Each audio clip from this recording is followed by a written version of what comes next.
We're on the way to Postmaster General Louis DeJoy's house right now as a crisis brews at the USPS. DeJoy, who not only owns stock options in Amazon and millions of dollars in equity stake in a USPS contractor, he's currently eliminating mailboxes across the country in a not-so-subtle effort at voter suppression.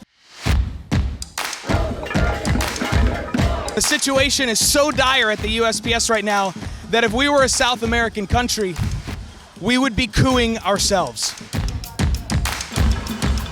So this is important because, as you may have heard, there's a pandemic punishing the country right now.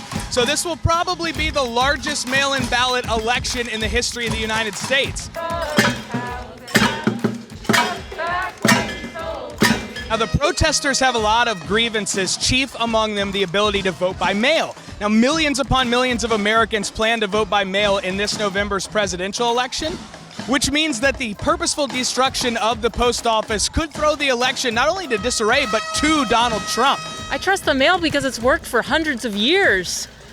It's a proven system.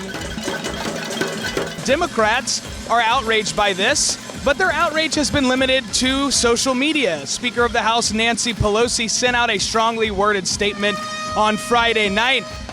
Other than that, Democrats have done what they do best.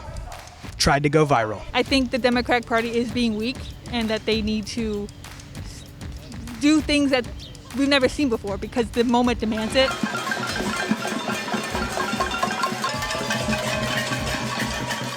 Critics of the Postal Service say that it's a failing business, but is it even a business at all? Here's how it's different. For starters, the USPS is mandated by the Constitution to provide universal delivery service to Americans all across the country. That means it doesn't matter if you live in Alaska or New York City, you get the same rate.